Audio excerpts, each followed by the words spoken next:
So we're good with quorum. And I do see some public here. Several, I want to acknowledge the gentleman in the back. Do you wish to speak or you're just attending the meeting? Just attending. Thank you. Mr. Smith?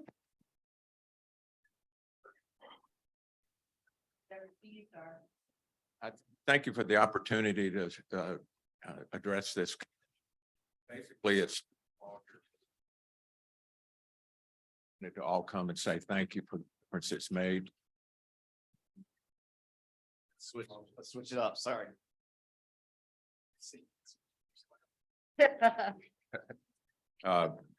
Basically to say thank you for the decision you made probably over a year ago to address a 5-block region in the XDR. It has made a tremendous difference to our neighborhood and our accessibility. I want to applaud the commission for the vision and vote they took to implement this. Also to the parking management company who oversees it, and to Chance, who really stays on top of this. He's always open to suggestions and feedback from the residents. The stepped up surveillance, I applaud the funding of the golf carts, which really get people around quicker rather than being on foot, has made a tremendous difference. But we basically have the cross section of 4 residents on the block, and I only reached out by email yesterday to see who could come. But we thank you very much for your vision and for implementing this program, and for Chance to really stay on and monitor it and make sure that it's effective. And it is. So thank you very much. Well, thank you, Mr. Smith. That's a tremendous compliment. Yeah, we're not coming to hammer on. We don't normally get compliments. So this is like a moment for everybody. Peter. Yes. Peter, he's on Zoom. Yeah, he's on Zoom somewhere. Question mark on this. I'm here. Said, "Oh, we're coming to Jeff take it for one Thursday. I know. Yeah, right. The one time, yeah, right. This happens every meeting. Would anybody else like to speak from your group, or is everybody good? Okay. We are very, very thankful for your feedback. Thank you. Made a great quality difference in our Wonderful. style living on that street. Wonderful. Well, please keep us posted. Please keep us posted, but I'm so glad. Thank you for your report back. Yeah, if you, If you hear, Yeah. not only do you hear, you also comment, investigate, in the time, there's something that's looking what's going on in our neighborhood, and maybe spotting the way and you can't say enough about the people who have come and monitor. Can't hear. Can't hear. We're good. Thank you, thank you. We Hey. appreciate it. Yes. Michael and folks, for future use or future notes, this is pretty much our home every third Thursday now for DPAC. So unless anything drastically changes, like we purchased PPD, we'll be here for a bit. Yeah. Thank you, guys. Thank you. All right, any other public? I don't believe so. Chance, congratulations. That's a huge Yeah. kudos in your cap, so. Hey, boss, that's a big deal. Yeah, that was huge. So, How many years have we, how many years? we haven't had somebody come and do that? Never, Man, never. I mean, that I've been here, Sneed. I mean, so congratulations, Man. Chance. That was a huge moment. So Been on speed dial by a few of them. So it's I'm sure, a lot I'm of time sure. and effort. Yeah. Wow, but, Makes me feel good. but Good job, Jeff. Hey, the good vibes are coming in. Way on to start out. Thursday. Yeah.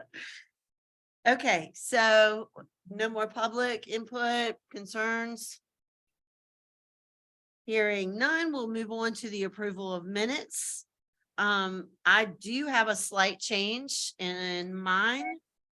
Veronica, under organization representatives reports, CFCC, we are the top 5 community college. We're not the top, we're number 5. So we moved up from number 7 to number 5. So I just want to make sure we correct that, because as much as I think we're number 1, I want it to be accurately reflected. But any other changes? If not, I'll take a motion to approve. So moved. So moved by John. Thank you. A second. I'll second. Thank you, Terry. All in favor? Aye. Aye. And it carries. All right, Jeff, I will turn it over to you for an RFP update.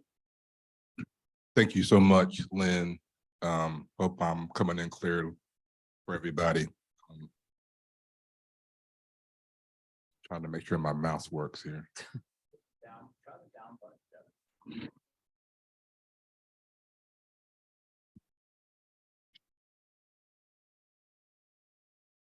There we go. Okay, we're good now. Before we get started, I just kind of wanted to reintroduce myself to the group. I'm the Assistant Parking Manager for the City of Wilmington. I started May of 2022, and I'm getting to know deeply how downtown City of Wilmington things work. And I'm just very happy to be here. I'm coming from NC State. I was there for 15 years, and I don't want to nerd you out, but I love parking. So as we start talking about an RFP update, I just want you to know that the reading for these things is mind-numbingly boring. But there is some good meat in the stuff that we received. So anyway, starting off, we received 5 comprehensive parking proposals by the deadline March 2nd, which was 2 weeks ago. March is flying by, but we received them, and they're clean, and they got everything that we wanted expressed in them, handled correctly. We are currently reviewing the RFPs. Again, that's a process in itself. And then the last bullet point to the RFP proposal is the contract will be awarded to the new vendor in late April, early May. My boss, Mr. Dunbar, got to do some heavy lifting in front of City Council here shortly. So that's where we stand right now. We're in review mode. So I wanted to pass the mic to the Senior Operations Planner for REEF, Noah McGee, to explain some citation analysis that Scott Monroe requested at the last DPAC meeting.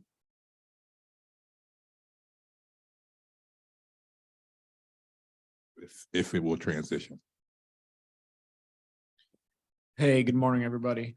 For those that don't know, I am the project manager over at Lanier, and it was requested of us last DPAC meeting to do kind of a in-depth citation analysis on a potential increase being seen in citations.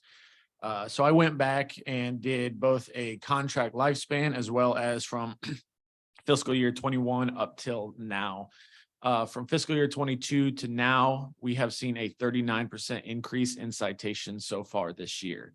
Now that is to date. Obviously, we don't have March, April, May, or June yet, so that number could potentially fluctuate. Year over year, though, we have seen a gradual increase. For example, fiscal year 21, we were seeing numbers in the 1,100 range. Fiscal year 22, we were seeing numbers in the 13, 14, 1,500. And then now we've taken a step up to 2,000 plus citations per month. Couple reasons that we have seen that this dramatic growth in this short time frame. Again, I've only taken helm since late October. Since then, we have had a full enforcement staff. We've been at 100% staffing, which is actually our highest retention rates there. Since then, we also have put a big emphasis on residential enforcement, not just, meter paid marking. So we've been making a giant effort to make sure we are seen in the communities and over on the residential area streets, such as the permit only after 5.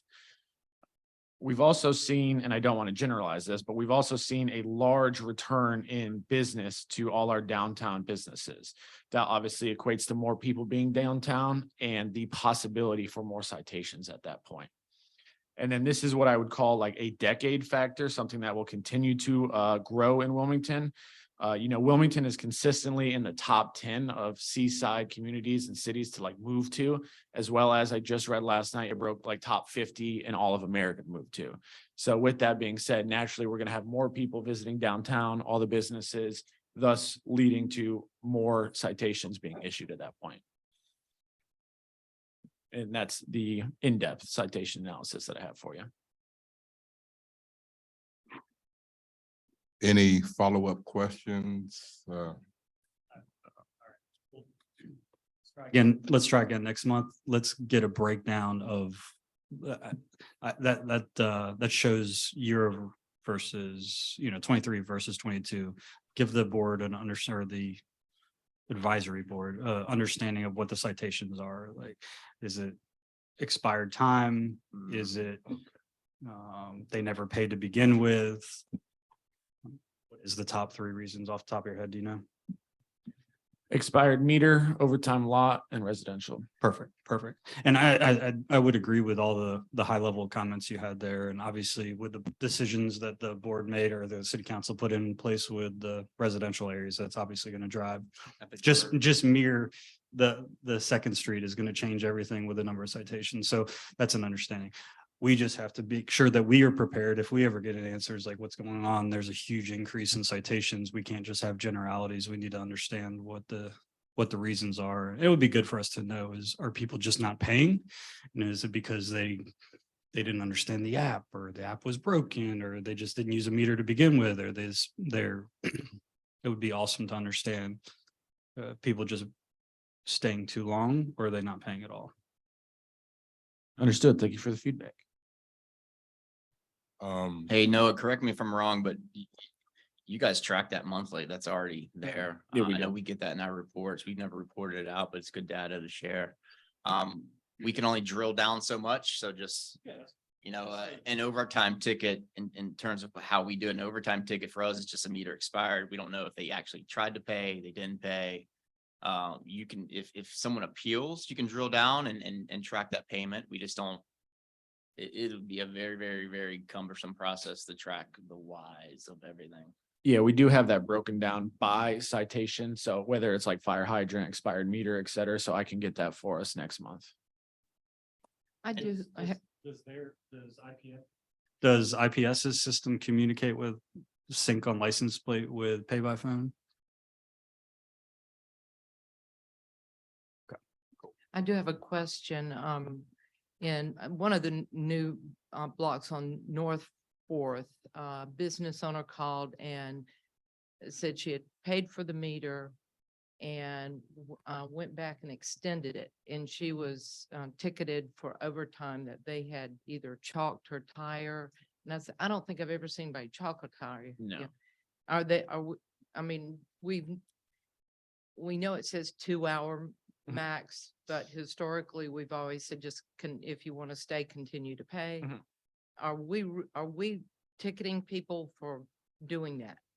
No, we are not doing that, especially if it's just in the pay by phone area too. It's automatically going to be updated in the system, so they don't have to worry about going back to it. Okay. And we don't chalk tires. Terry, you might want to just peel back the layers from who you got that from. Yeah. We do digitally chalk the non-metered 2-hour zones, and we are strict about that 2-hour parking. So the 6 or 7 blocks across 3rd. So 4th and Chestnut, 4th and Grace, 4th and Red Cross, 4th and Walnut, all those 2-hour zones. are digitally chalked. And they have to move And after it 2 is hours. a- I it mean, is a- that's the rule. It is a strict 2 hour because it's not metered. So that's our Okay. control. Oh, the ones that are not. Not metered. metered, Okay. not metered. Yeah, yeah. I'll- So maybe just ask her or whomever you spoke with, Yeah. meter versus non-meter. Yeah. That's the only thing I can think of. Does pay by phone limits how many times you can extend, right? I don't think so. It's based on us. It's based on the controls. Oh. and Yeah, program we that's- Put in. Remember trying to extend one time and it wouldn't let me go. The 5th time. I forget how far it was. We changed that based on the group's Okay. subtle recommendation. Okay. Let me know if that's wrong. We may have missed a few points. Okay. But you should be able to extend, or maybe there's a time limit to where you've got to be within a certain amount. Something's askew. Just let us know.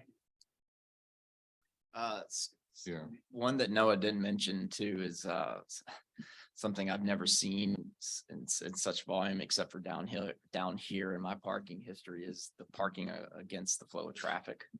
Basically parking on the wrong side of the street against the flow of traffic. I'd say that's probably in your top 4, if not more, in terms of the number of citations. It's pretty high.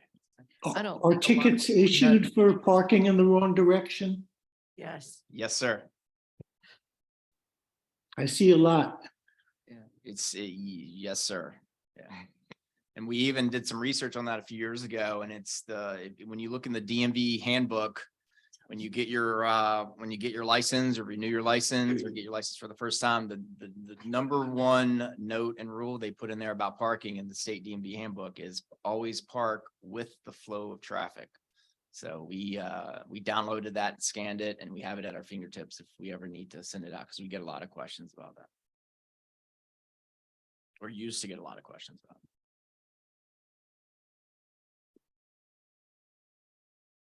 Noah, Scott, anything further? No, you're good. And I just appreciate it. Yeah, it's good. And now that we're seeing more mobilization devices out there and, there's been a prevalence. So it's just, there's obviously been a change in something. And so just be good for us to know. So. For Jeff and Noah's use moving forward, should we add this and the pay by phone to our quarterly updates? Is that something you want to see? That way we're regularly collecting it and just they're regularly reporting it out. Got it noted. That's awesome. So, Mr. McGee, thank you for that update with the citation analysis. I wanted to follow up. Scott Monroe, last DPAC, asked for a pay by phone analysis. And I keep promising my boss, Mr. Dunbar, that I won't get into the weeds. So I want to do some bullet points and just have a moment afterwards. But so what you're looking at is analysis of 2021 fiscal year to fiscal year 2023 of on-street payment. So you've got pay by phone, the IPS credit, you put your card in it, and coins. So bullet point number 1, so fiscal year 21, I can't see, the screen's blocking it, but I believe pay by phone was 28% of the meter revenue. And coins was 36 that year. And you got to remember fiscal year 21, you're coming out of COVID. You're not fully populated downtown during that fiscal year recording, okay? But then you'll notice fiscal year 22, pay by phone usage was 35% of the meter revenue and coins were 30% of meter revenue. So you already see an uptick. The next fiscal year 23, and again, we're still in this fiscal year, but pay by phone is 38% of meter revenue and coins is 26% of meter revenue. So before I nerd you out, I wanna just have you look at the pay by phone graph portion of the graph. And so the blue bar graph is 2021, that magenta is 2022, and that pink line is 2023. And pay by phone, just looking at that portion, is clearly the way the patrons and clients are using the meters downtown. Data's data, okay? So the point that I want to make from this is, I think there's a couple of takeaways here. And I wrote them down so I didn't ramble. It's clearly evident pay by phones outpacing the other forms of revenue at the meters. It's evident that coin payment is moved into third place. And just anecdotally, when I walk around, I told you earlier, I started in May of 2022. So just anecdotally, when I walk around now, I don't see as many people doing the pocket tap of the coins to upload it into the meter. And then I think what's clear, my third point is 2023 is trending towards people being tech savvy, phone savvy. They're not afraid to use it. So me and Chance joke around a lot. I don't want to disparage, but we use our mothers as the litmus test for could they use a meter downtown, okay? So my beloved mother, she's actually coming to visit me this weekend. So my mother, That's a new bar. my mother was born 1949. She'll be 74 this year. I suspect that she's not phone savvy yet.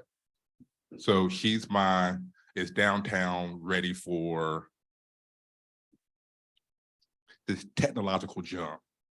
I think she would still like to pull the credit card out of her purse or grab the coin purse. But the data, and I think this is what Scott wanted to see. Downtown Wilmington, people aren't afraid of moving forward. And I think the next point to this, and we can open it up for discussion or we can close it off here, but I think the next point is my vision of the future is I would like to see license plates be your permission. So for example, we're just talking about the pay by phone app. Ultimately, at the end of the day, that is a license plate permission, meaning when you open that app up, I don't know if y'all have used it, but when you open the app up, the first thing it does is ask you for your meter number. You got to get that right, or you end up paying for something in Delaware. That's a whole different story. But get the meter number right. The next thing it asks you for is your license plate and vehicle make and model. The third step to it is your payment step. But the point is, your license plate is your permission. And the fact that the data is showing that people are enjoying that moment, I think is poignant. Yeah. I'll leave it there. I didn't want to ramble. I feel like I'm going off topic, but I'm excited about this because one more ramble. The text to park moment I think is interesting too for downtown Wilmington. I think it's cleaner, meaning if you go to a lot, you get that text to park moment. And I mean, I'm sure you've seen it. We're all beach people now. We go to Wrightsville, Surf City, wherever. It's text to 25023. You put in your W Beach, whatever it is, you put in your plate, pay, and you're done. We're not getting rid of meter. We're not talking about that. I just think that it's interesting that downtown is able to roll with using your phone as the payment. Yeah, this is good data. I appreciate it. I think my takeaway was it helps all of us make decisions on, because not always the business, they don't want a meter in front of their building. We know the pay stations are a pain in the butt and incredibly expensive. I was in Durham yesterday and they had an off-brand pay station that just would not work. And the parking guy came up to me, he's like, oh yeah, the thing's garbage. Don't worry about it. And so it's like, you know, and not to mention how much those things cost, right? So it's good to arm ourselves with that, which is awesome. And I was interested, given that Wrightsville Beach went to Flowbird, right? And then Miles, you guys are still using Passport?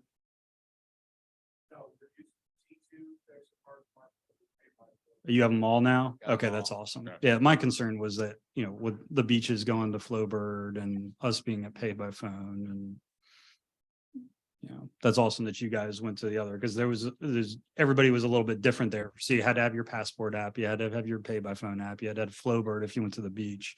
So it's good to see that it's still successful though.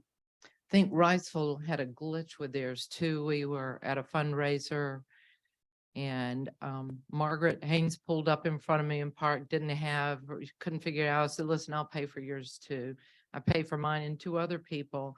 And it charged me, but they got tickets because it only really paid attention to my car. So I guess I paid for my car 3 times. My least favorite parking app is Flowbird. It was Didn't even bad. have it. Yeah, it's You awful. know, just some history here that Jeff may not know about. I think some of our old timers on the committee in various forms probably know the history here. I think Wilmington, I look at the corner here. I think Wilmington was one of Pay by Phone's first clients, 2009. Like we were, you know, I'll give Betty Greganis some credit, and honestly Lanier some credit for really trailblazing that option in 2009. I mean, we didn't have, they still don't have a pay by phone option or pay by cell option in Baltimore, if that tells you anything. So 2009, Pay by Phone was one of the first US North American clients here, I believe, outside of Canada. And even in the last 6+ years, I think when I got here, that number was hovering around 11 to 12% of the total usage. So it's gone from 11, 12% to nearly 38%. And it's, you know, it's peaking over the overall just old school credit card usage by a few percentage points. Now, so that's a big deal. So Still think Pay by Phone should be doing more marketing and advertising, come to the Azalea Festival and they need to do their part. But sure. anyway, And it is a good app. I would say it's one of the better apps compared to Flowbird or others. So. and to what they're doing at Midway, and one thing we have opened the doors to within this RFP and new contract process is at least one more pay by phone, pay by cell type option, whether it's Text to Park or another app or whatnot. But we have opened it, and we have some recommendations coming from those 5 proposals coming through. And I will say, not to drive the quote unquote Text to Park company option, but a Text to Park process per se is a lot easier for some because you don't need the app. You don't have to download the app. If you're coming from DC and you're using Park Mobile regularly there, or in and around the DC area where say Park Mobile, or Charlotte where Passport kind of reigns supreme, you come here and you have to download that Pay by Phone app with a Text to Park type option. You don't necessarily need that extra app, awesome. which is nice. So And- we get a lot of complaints about the app piece of that, even though you can see it's getting used, but we do get just having to download that app and some of the challenges Well, with an app per se. And I will say too, just calling the pay by phone number is a quick and easy process. I mean, you don't need to download the app, in my opinion. I mean, I'm old school. I don't do apps. So I just call the number. I'm the grandma. I'm the Wow. grandma. I'm the mom in the family. But I call the number and it takes literally like 2 seconds to do it. Good to They- know. I've never used the phone, so. They that's- have got that's good to my know. life. You can call it a phone. I put in my Questioned that password. years ago. They already have my license plate on file, so they say you're parking vehicle with the license plate, blah. I think Yes, once you do it once, confirm, your you're phone is done, saved, you're done. kind of like an app. so Your phone you is saved. don't. That is correct. You do not need to go through all the rigmarole of downloading the app if you're only gonna be here for, a long weekend. So, I think pay by phone gives a very convenient dial the number Yep. option as well. Yeah, I'll let Jeff take the credit when it comes, but I think we're gonna have a potential for at least a second, maybe third option here come July 1. And just the other thing that's kind of interesting about the prospect of using your plate as your parking permission is equipment is off the table for potential headaches. I'll give you an example. Second Street lot, the Calais machine went down. Motherboard went sideways, credit card reader was acting crazy. If you're operating in this space where you're using your plate,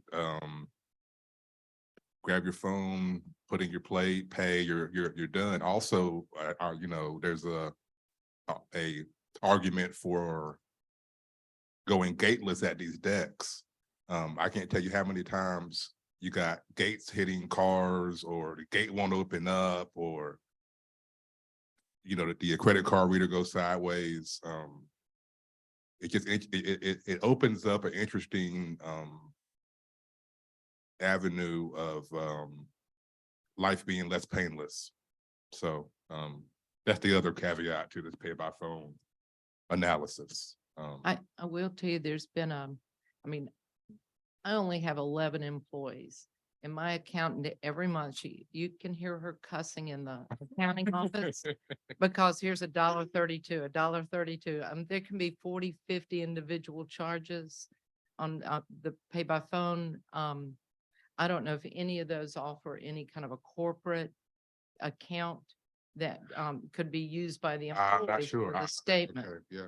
Yeah, one bill a month would be better than her loading these and cussing at me. Understood. Terry, IPS has a validation type account that they can utilize. The challenge we've run into in talking to them about it is they still want to add a hefty transactional fee. Each one. So we're trying to figure out a potential solution and haven't gotten there yet. When does pay by phone's contract renew? Just tell them we want a corporate type consolidated bill. Yep. We've had them for a long time, right? Very long time. They should take care of us. Excellent point. Mhm. I've enjoyed this discussion, and I look forward to broaching it again at some point. That was all I had for the pay by phone analysis. Okay, any questions, concerns, further conversation? All right, if not, we'll move on to the city and the parking updates. I'll turn it back over to you, Jeff. First of all, Terry and Lynn, I just want to tell you that this was my first St. Patty's Day parade, It's interesting. and it's interesting. That's the right adjective. Great time though, great time. And so part of why I have it as the update is it went smooth. I wanted to give Lynn a shout out for letting us use the deck that day.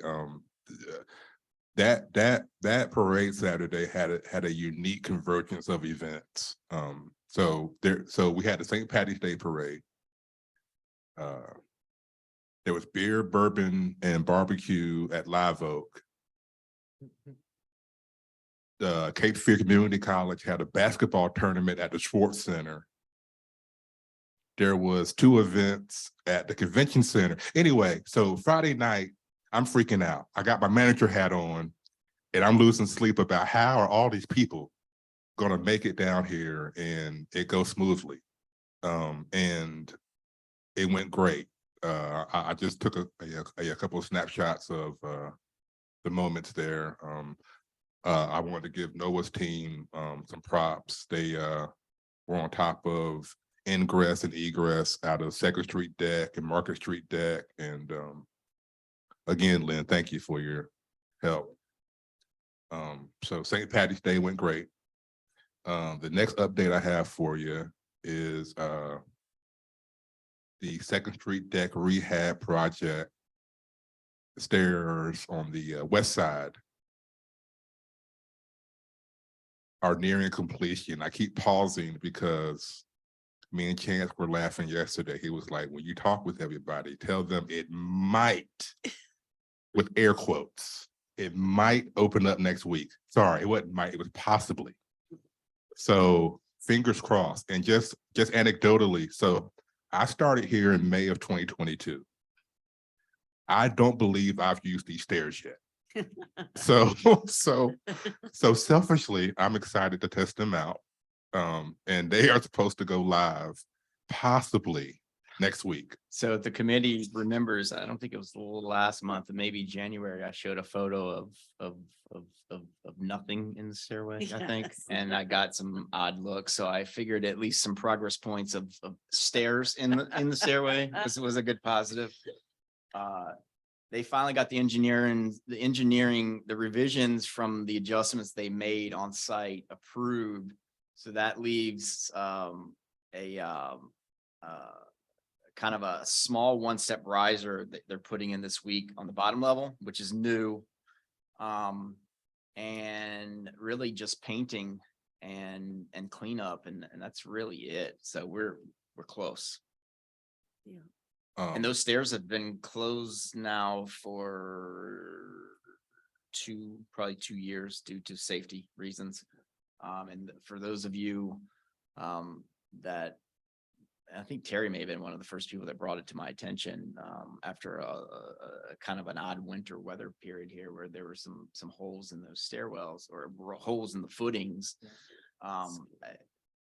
You know, the photo, 2 photos here, brand new landings, brand new poured concrete, brand new risers, fresh paint, you know, it's a big difference there. And just to follow up on Chance's point,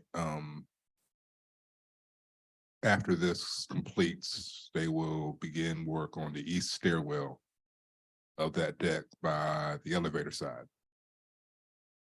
So we're getting close.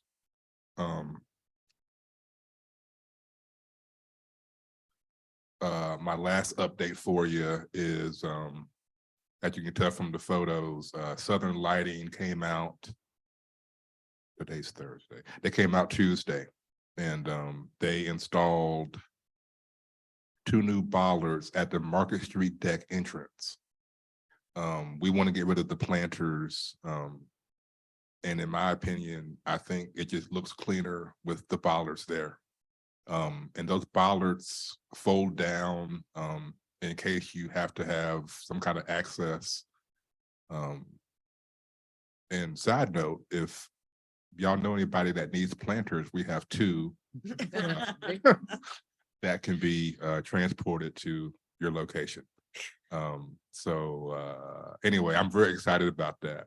And I'll leave it there. I'm gonna pass the mic off to, I think Lynn is back in control here. Yep. Any questions or concerns about city parking updates? Okay, hearing none, we'll move on to organizational updates. I'll give an update for CFCC.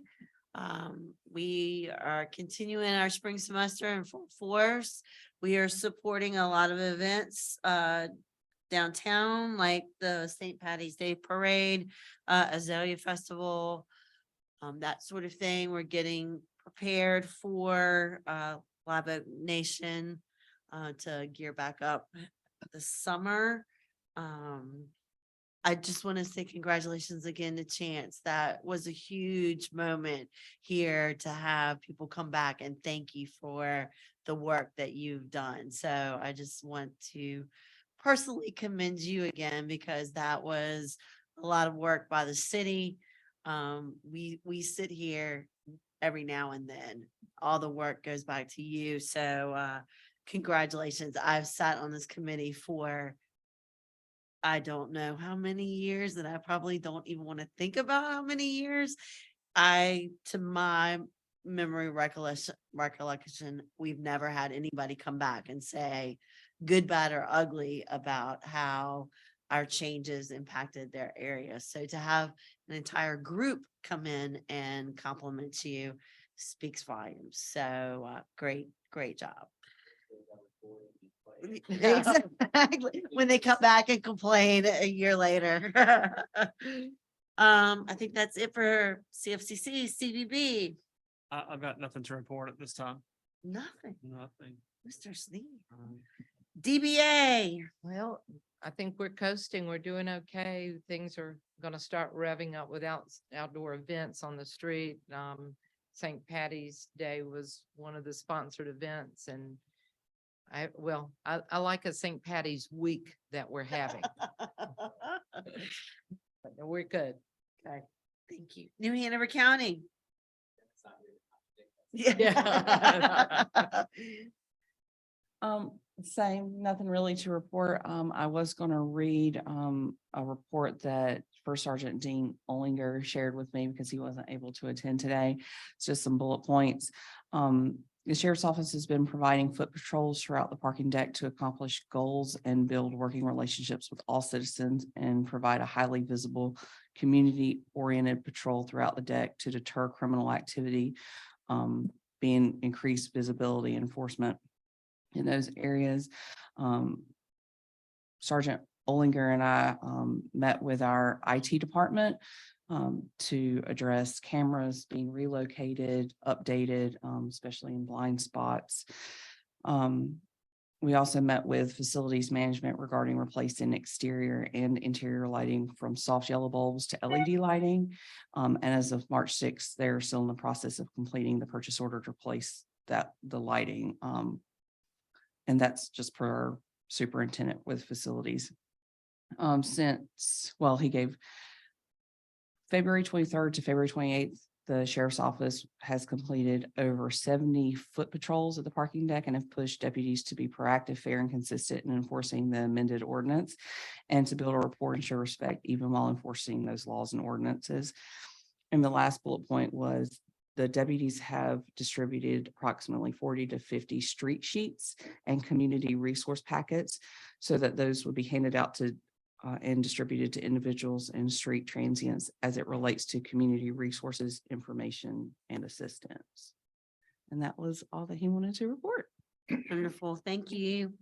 Row. Nothing really to report except a change in administration within Row. We have a new president, Dennis McGarry. I'm sure he'll be doing a good job. And but that's it for Row. Thank you, sir. WDI.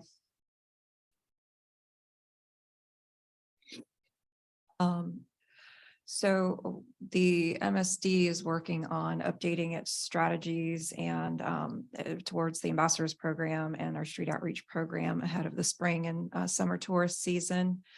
We have hired Joseph, I'm going to butcher his last name, Kipalone. And he was hired as a seasonal hospitality ambassador. So we'll have one more ambassador working the streets. Hospitality contacts were up 26% and escorts were up by 54% in February. So since we're seeing some warmer months or warmer weeks during the month of February, we were also seeing increased hospitality contacts. NCDOT effectively removed 10,500 pounds of trash from the 3rd Street Bridge property from the abandoned encampment areas. We also last week removed any visible graffiti, pressure washed it or covered it up with paint of the Meadowlark Lemon Bridge so that it was accessible. So it has either been covered or removed. The ambassadors team conducted another special project at the City Gateway property to clean up a small encampment that had been forming at the property. So we removed 25 bags of trash and 4 needles from that site. On the success story side from the homeless and the unhoused situation, we helped get 8 individuals enrolled in treatment. Though not all stayed in treatment in the following weeks, we did have a few that we were working with that are staying in treatment centers. We worked with Good Shepherd Center to help accommodate one stranded unhoused woman within their shelter. And then we also work with Good Shepherd to get one individual financially supported through grants. They supported him to get him actual housing. So that was a couple good success stories. We're committed to keeping the MSD clean, safe, and hospitable for all living in the downtown district. And that includes our residents, business owners, and our visitors and those who are the most vulnerable in our community. So we were the first to put a street outreach worker out there, and we continue working one-on-one with the population. And I think so far we've done an effective job. In other news, we have the weeds and flower beds on Walnut Street. We're working to remove dirt and leaves that have been tilled. And the NCEDA annual conference is currently in planning. That will happen June 27th through the 29th. And we're still awaiting our Bring It Downtown contract with the city, but I think that's on its way to being finalized. And we should have that soon and start some of the marketing initiatives that we have in our plan this year. That's all. Thank you. Thank you.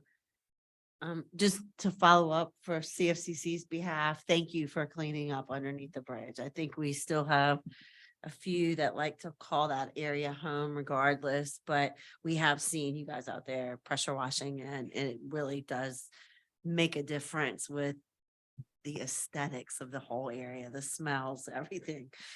So we appreciate it. I do not believe we have a WPD representative. Okay. Go ahead, Chance. I'll speak on behalf of Lieutenant Nichols. He was unfortunately not able to make this morning's meeting. I think a lot of this is more associated with the MSD, but just some stats he'd sent me from the previous 30 days. Bar and inspections, compliance checks. There's been 7 alcohol-related charges downtown, underage possession, fictitious ID, that type stuff. There's been 10. 2 drug-related charges made on the county property. 1 arrest and 3 citations given for trespassing underneath the Meadowlark Lemon Bridge, and really no major reports that he had from the St. Patrick's Day Parade weekend, other than just 1 arrest during the festivities downtown. So 1 arrest out of nearly 3,000 individuals downtown that night. It's a darn good ratio. So that's update from Lieutenant. Absolutely. Okay. Any other questions, concerns, statements? I want to add something. I haven't even talked to Christine about it. We might need to be aware of something that's happened. A group out of Boston bought the Carolina apartments in the Confederate and those old apartments downtown, and they're locking people out now. I've got one person I'm housing temporarily until we can help him find something, but these are not drug or mental related. These are residents of 14, 20 years in the building. The rents have doubled. We rode by the other day and one of the residents was sleeping on the sidewalk there at 5th and Market. I've been on the phone with every agency out there trying to find, it's really home housing for seniors. These are people on fixed incomes, but it's a whole different level of homelessness that's going to hit our street right now. Yeah, that one. Mhm.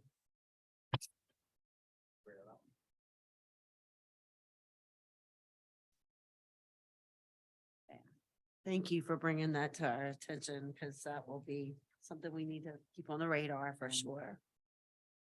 Any other questions, concerns?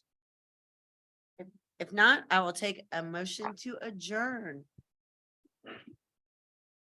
I'll move. I'll move. Thank you, Terry. Can I Second. take a second? Scott, if you will please second, all in Second. favor? Aye. Aye. Thank you, guys. Have a great week.